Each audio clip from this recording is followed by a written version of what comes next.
বরপক্ষ যৌতুক নেয়ার বদলে উল্টো 10 লক্ষ টাকা দেবে। কথাটা শুনতেই চোখ দুটো চকচক করে ওঠে সাথী বেগমের। সে বিয়েতে দ্বিমত না করে এক কথায় রাজি হয়ে যায়। দ্বিমত পোষণ করার প্রশ্নই আসে না। গরিবের সংসারে 10 লক্ষ টাকা কম কিছু নাকি? এ তো সোনার হরিণ পাওয়ার মতো ভাগ্য। কিন্তু একবারও চিন্তা ভাবনা করে দেখে না, এত ধনী পরিবার ওনাদের মতো গরিব ঘরের মেয়েকে কেন তাদের ছেলের বউ করে নিতে চাইছে।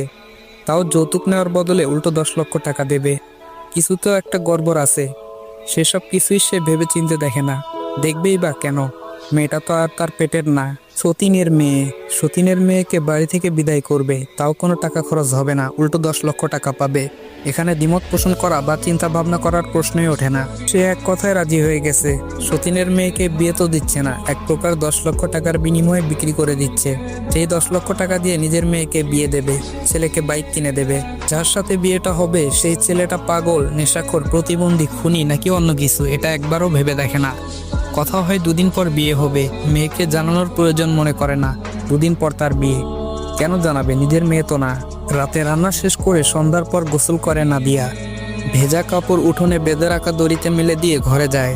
ঘরে গিয়ে দেখে ওর মা সাথী বেগম মানে সৎ মা ছেলে মেয়েকে নতুন পোশাক বের করে দিচ্ছে কাঠের পুরোনো আলমারি থেকে। নিজেও একটা শাড়ি বের করে নেয়। নাদিয়া বুঝতে পারে না এই রাতের বেলা তিনজন নতুন পোশাক বের করে কি করছে। কোথাও যাবে কি? ওকে বলল না একবারও। বলবেই বা কেন? কিছু না বলে আগের জায়গায় দাঁড়িয়ে রইল নাদিয়া। সাথী বেগম ঝাড়ি দিয়ে বললেন, সঙের মতো দাঁড়িয়ে আছিস কেন? কলস আর জগ ভরে নিয়ে আয়। বিনা বাক্যে পানির খালি জগ আর কলস নিয়ে ঘর থেকে বেরিয়ে আসে নাদিয়া। উঠোনের একপাশে তৈরি করা চাপকল থেকে পানির কলস আর জগ ভরে নেয়। কোমরে কলস আর হাতে জগ নিয়ে ঘরে ফিরে আসে। খিদে পেয়েছে ভীষণ। সেই সকালে খেয়েছিল, সারাদিন আর খাওয়া হয়নি। খিদে পেট চোচো করছে। মনে হচ্ছে যা রান্না করেছে সব একাই খেতে পারবে, তবে সাহস নেই নিজের হাতে বেড়ে খাওয়ার। মুখ ফুটে বলতেও পারছে না, খেতে দাও কটা আমাকে। 8টার পর নাদিয়ার বাবা নাজমুল হক বাড়ি ফেরেন। ঘরে ঢুকে বড় মেয়েকে চোখের সামনে দেখে খেকিয়ে উঠে বলেন, এই অপয়া এখানে কি করছে?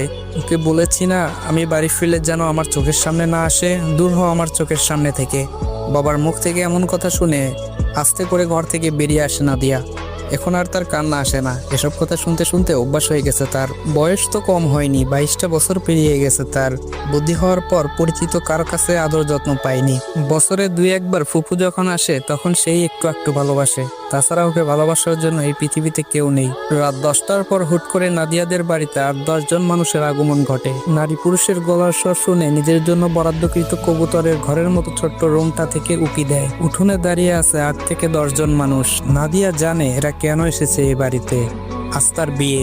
আসসালামু আলাইকুম এভরিওয়ান। অদ্ভুত তোমার মায়া গল্পের প্রথম পার্ট এখানেই শেষ করলাম। আর হ্যাঁ, এটা তোমাদের রিদওয়ান ভাইয়ের প্রথম ভয়েস ভিডিও, তাই কেমন হয়েছে এটা কমেন্টে জানাতে ভুলবে না। যদি গল্পটা তোমাদের ভালো লাগে তাহলে খুব তাড়াতাড়ি পরবর্তী পার্টগুলো দেওয়ার চেষ্টা করব ইনশাআল্লাহ।